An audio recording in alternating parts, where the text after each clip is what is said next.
एक समय की बात है। गुरु और उनके कुछ शिष्य एक आश्रम में रहते थे। शिष्य हर दिन भिक्षा लेने के लिए आश्रम से बाहर गांव में जाते थे।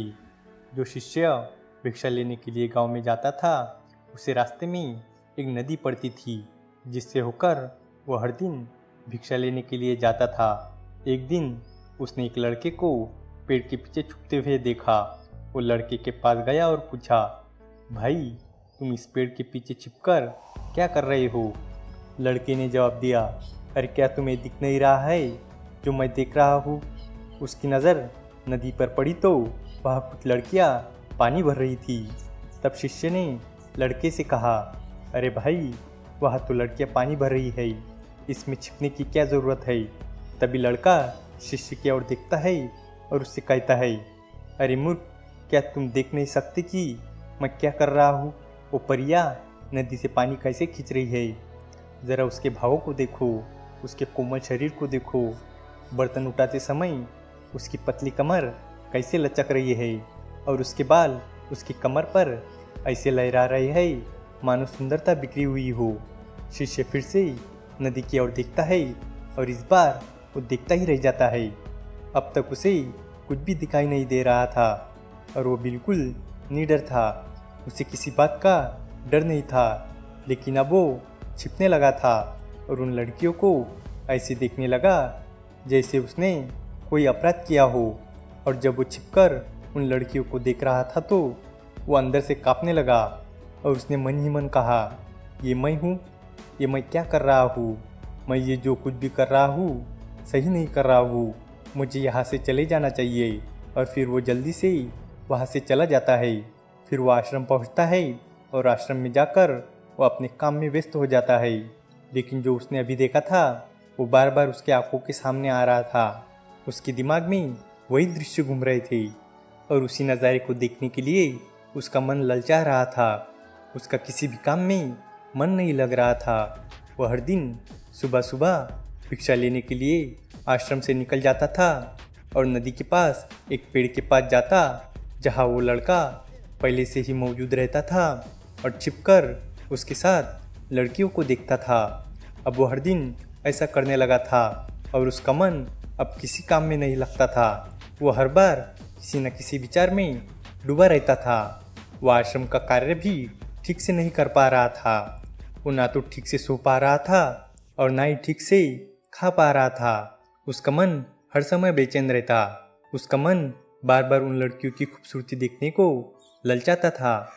जब गुरु शिक्षा दे रहे थे तब भी उनका मन किसी अन्य विचारों में खोया रहता था।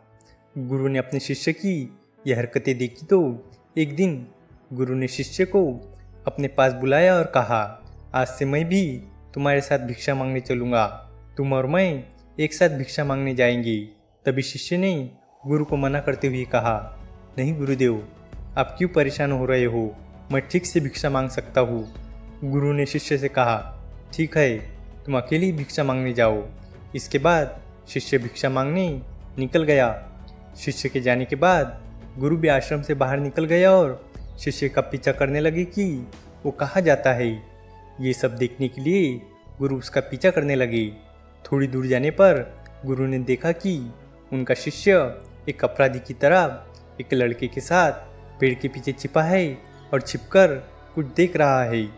गुरु भी अपने शिष्य के पीछे ये देखने के लिए खड़े हो गए कि उनका शिष्य क्या देख रहा है, जिसके लिए वो अपराधियों की तरह पेड़ के पीछे छिपा हुआ है। गुरु ने देखा कि उनका शिष्य पेड़ के पीछे छिपकर उन लड़कियों को देख रहा है जो नदी से पानी लेने आई थी। तब गुरु ने शिष्य से नरम आवाज़ में कहा, लड़कियों से भी भिक्षा मांगूंगी क्या? गुरु की आवाज़ सुनकर शिष्य का मन घबरा गया और उसे पसीना आने लगा। वो ऐसे काँप रहा था जैसे उसने कोई चोरी की हो। उसकी हालत खराब हो गई। वो कुछ भी बोलने में असमर्थ था। शिष्य के साथ जो लड़का था वो भाग गया, जिससे शिष्य और भी घबरा गया।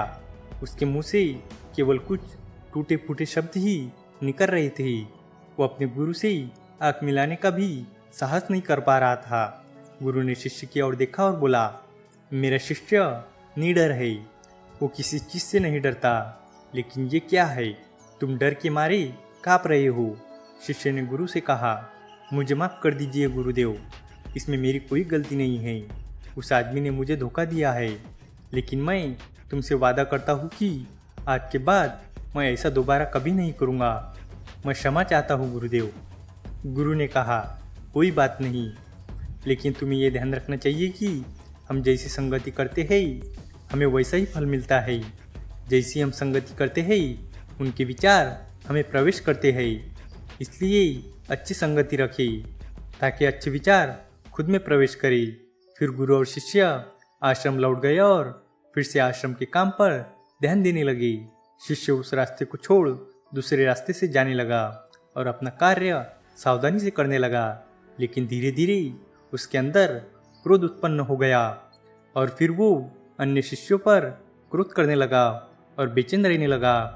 अब वो ठीक से समय पर भोजन भी नहीं करता था, वो खाना भी बहुत कम खाता था। एक रात गुरु शिष्य के पास आए और बोले, तुमने मुझसे वादा किया था कि तुम अपने मन को वश में रखोगे। आपने अब तक कितनी बार अपना वादा तोड़ा है? ये सुनकर शिष्य अपने गुरु के चरणों में गिर पड़ा और रोने लगा। उसने रोते हुए गुरु से कहा, गुरुदेव, मैं कई बार अपना वादा तोड़ चुका हूँ, फिर वादा करता हूँ, लेकिन हर बार मैं अपना वादा तोड़ देता हूँ। ये बिल्कुल भी मेरे वश में नहीं है। मैं अपने मन से सभी बुरे विचारों को बाहर निकालने की बहुत कोशिश करता हूँ, लेकिन चाहकर भी मैं ऐसा नहीं कर पाता हूँ। तब गुरु ने शिष्य से कहा, मेरे साथ आओ। गुरु शिष्य को आश्रम के बगीचे में ले गए और शिष्य से कहा, देखो, यहाँ कुछ नाले हैं जिनसे होकर नदी का पानी इन पौधों में आ रहा है और ये पानी लगातार बह रहा है। क्या आप इस पानी का बहाव रोक सकते हो? शिष्य ने कहा, गुरुदेव, मैं इसे रोक सकता हूँ।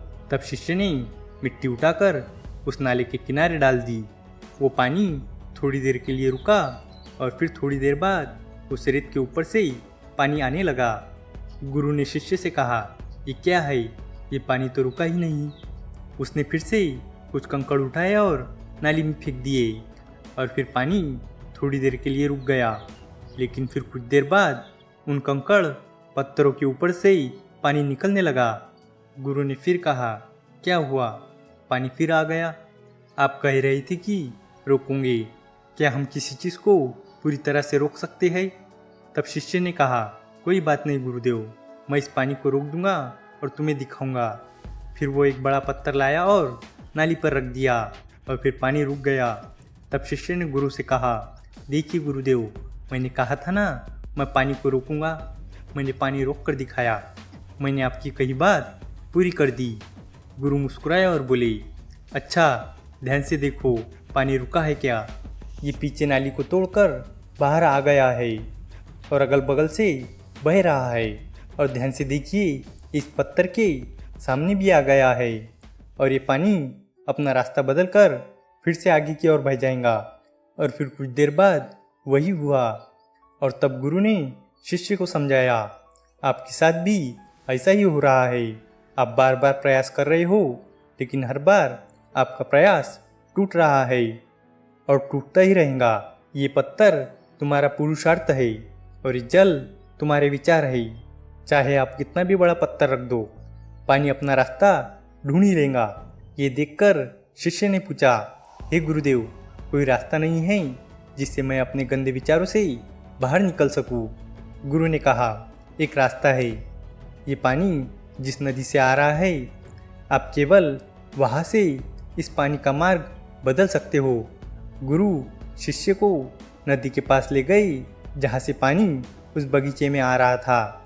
गुरु ने शिष्य से कहा, इस नदी से पानी जा रहा है जहाँ से बगीचे में पानी जा रहा है। अगर हम उसका रास्ता रोक दे तो क्या हम पानी नहीं रोक सकते? शिष्य ने कहा, हाँ गुरुदेव, ऐसा अवश्य हो सकता है। मैं यहाँ से इस पानी को बंद कर देता हूँ, फिर सामने नाली में पानी नहीं जाएगा और फिर बगीचे में भी पानी नहीं जाएगा।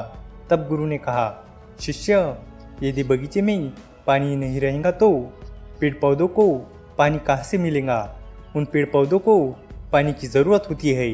तब शिष्य ने सोचा और कहा, ये बात मेरे दिमाग में कभी नहीं आई। इस पानी का बगीचे में जाना भी ज़रूरी है। गुरु ने कहा, उनमें से कुछ पेड़ पौधे ऐसे भी हैं जिन्हें रोज़ाना पानी की ज़रूरत होती है। वो सूख कर मुरझा जाएंगे, हमें पानी खोलना पड़ेगा। गुरु की बात सुनकर शिष्य ने पानी के लिए रास्ता खोला तो गुरु ने पूछा, यदि हम इस नदी का सारा पानी बगीचे की ओर मोड़ दे तो क्या होगा? वो सब पौधे सड़ जाएंगे और कुछ भी नहीं बचेगा। गुरु मुस्कुराए और बोले, आप ये समझिए, हमें कुछ भी नहीं रोकना है, बस हमेशा संतुलन बनाए रखना है। पौधे कम पानी से नष्ट हो जाते हैं तथा पौधे अधिक पानी से भी नष्ट हो जाते हैं। हमारा जीवन संतुलन पर चलता है। गुरु ने कहा, अगर मैं तुम्हें आम के बारे में कुछ ऐसा बताऊँ जो तुम्हें नहीं सोचना चाहिए तो तुम्हारे दिमाग में सबसे पहले किसकी तस्वीर आएंगी?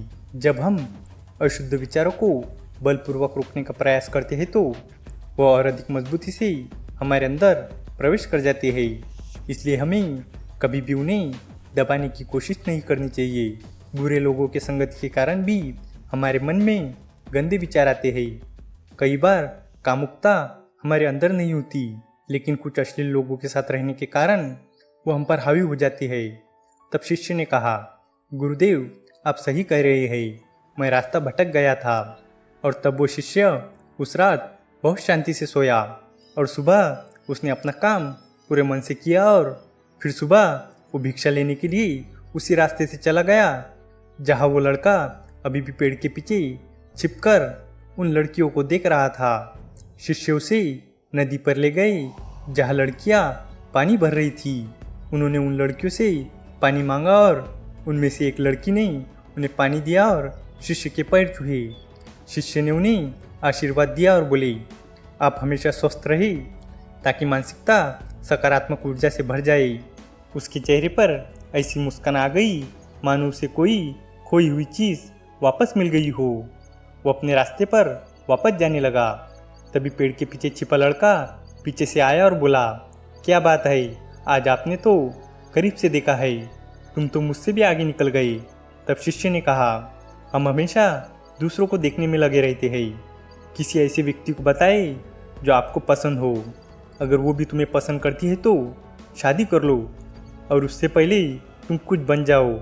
अपने आप को पहचानो, इस तरह अपना समय बर्बाद न करे। फिर वो लड़का उस शिष्य से रोज मिलने लगा और उसने उस लड़के को नदी पर ना जाने के लिए प्रेरित किया। और फिर वो लड़का अपने जीवन में कुछ बनने के लिए संघर्ष करने लगा। तो देखा आपने संगति का असर क्या होता है। अपनी संगति बदलो, अपने विचार बदलो। इस कहानी से हमें ये सीख मिलती है कि हमारी संगति हमारे विचारों और जीवन पर गहरा प्रभाव डालती है। बुरी संगत से हमारे मन में नकारात्मक विचार आते हैं, जबकि अच्छी संगत से हम सही दिशा में बढ़ते हैं। उम्मीद है कि आपको ये कहानी पसंद आई होंगी और भी इसी तरह की इंस्पायरिंग और मोटिवेशनल स्टोरीज़ के लिए हमारे चैनल को सब्सक्राइब करें। तो चलिए मिलते हैं अगले वीडियो में। तब तक के लिए good bye and stay healthy.